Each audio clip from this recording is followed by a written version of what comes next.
70 Christians, men, women, and even children were brutally beheaded in Kasanga, a village in the Democratic Republic of Congo. Now, you might be hearing about this for the very first time, and that right there is a huge part of the problem. If the victims had been another religious or minority group, you can bet that the headlines would be plastered everywhere. But because these were Christians, Congolese Christians, the world just seems to shrug. In this video, I'm going to show you how this tragedy unfolded alongside a dangerous theology that labels Christians as polytheists. And I'm going to ask the uncomfortable question, would the world care if they weren't Christians? Before we dive in, let me set the stage really quickly. So the Kasanga massacre occurred in the eastern part of the DRC. According to various reports, including the Wikipedia entry on the Kasanga massacre, an ISIS-affiliated group swept through a church, leaving behind a horror show of beheadings. 70 Christians, including women and children, were slaughtered. And this is not a scene from a movie. This is a reality on the ground in Central Africa.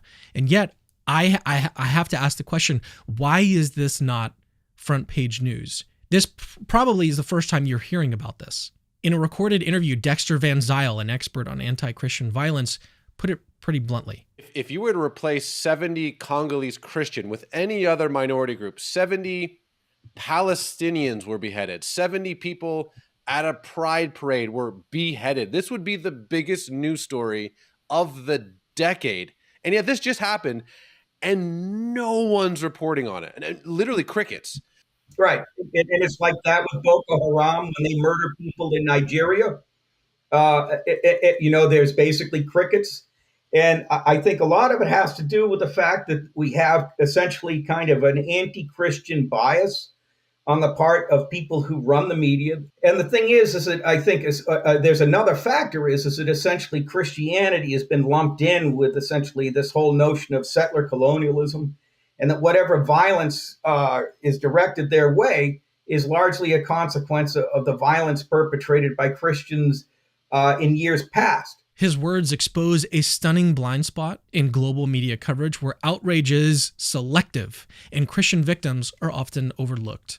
The Democratic Republic of Congo is a absolutely massive country that's been in constant turmoil for decades. Civil wars, regional conflicts, and foreign interventions have made DRC one of the most volatile places on earth. Groups like the Allied Democratic Forces, or ADF, which have pledged loyalty to ISIS, use terror tactics to gain control of strategic territories, especially mineral-rich areas. Quoting Dexter Van Zyl again, he points out, the violence was perpetrated by an organization that was affiliated with ISIS. And the thing is that there are some people who have argued that they are essentially working on behalf of Rwanda, because Rwanda is a neighboring country that covets and is actually taking control of an awful lot of the mineral resources in Kivu.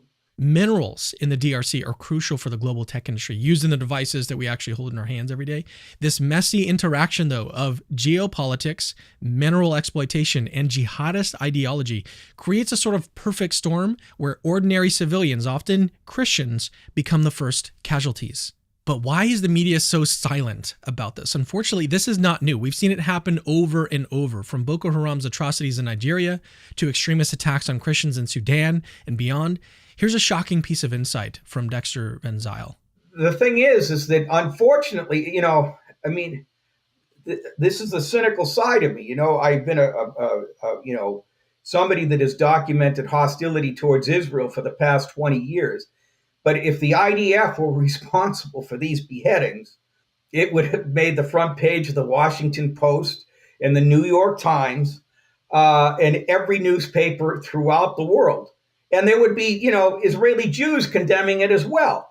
But the problem is that because it's essentially black on black violence, nobody cares. What's happening here is that there's a sort of narrative mismatch. The mainstream media often covers conflicts that align with certain political or cultural frames, but an attack on Black African Christians by Islamist militants, that doesn't easily translate into neat Western headlines. And that's the tragedy here. If the victims don't fit a preferred story, the coverage is minimal at best. Now let's address something really important here, the religious driver behind attacks like this. And yes, this is a complicated geopolitical situation, but let's not pretend that there isn't a religious dimension to it. In the Islamic tradition, Surah 9:5, often referred to as the verse of the sword, says this: Then, when the sacred months have passed, kill the polytheists wherever you find them. That phrase, kill the polytheist, has been used by extremist groups to justify violence against Christians, and it's very easy to see why. Dawa apologists like Muhammad Ajab and others will often label Christians as polytheists because of our Trinitarian belief. But if Christians are polytheists, and the Quran says to kill the polytheists wherever you find them, is it really any surprise when Christians are brutally killed by extremist Muslims?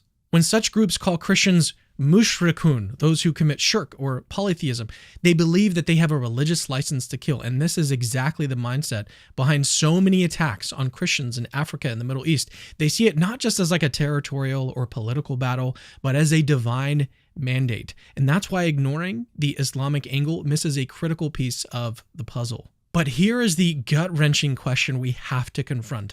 Would the world care more if these victims were not Christians? Like if we replaced Congolese Christians with a group more favored by Western media narratives, global coverage would absolutely explode on this story. But why not for these believers? Well, because we're talking about Black African Christians in a remote conflict-ridden area. They don't have like a powerful lobby. They don't command the same international attention. So they're relegated to a media footnote, even in mass casualty attacks like this. And this is not just tragic, it's morally bankrupt. The question we have to ask is this: does every human life hold the same value or not? Are Christians in the Congo any less valuable than any other persecuted minority across the globe?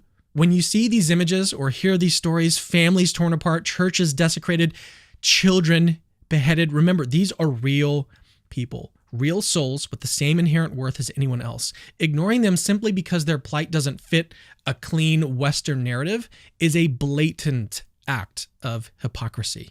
Okay, we have a situation where extremist ideology explicitly targets Christians, labeling them as polytheists, citing religious verse to justify murdering them. 70 were beheaded in a church.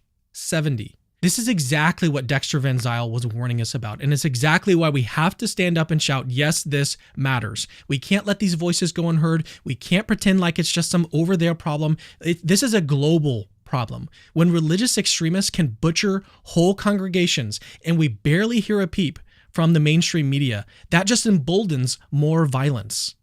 We have to spread awareness about this. We have to put pressure on our media, our governments, our churches, our communities to care about this story. Because if we don't, these attacks will continue in silence and continue to escalate, and they're going to be overshadowed by selective outrage. Thank you guys for watching, but let's make some noise about this. All right, share this video, spread the word, remind the world that every victim of persecution deserves to be seen, heard, and remembered, no matter who they are, the color of their skin, or what religion they happen to profess.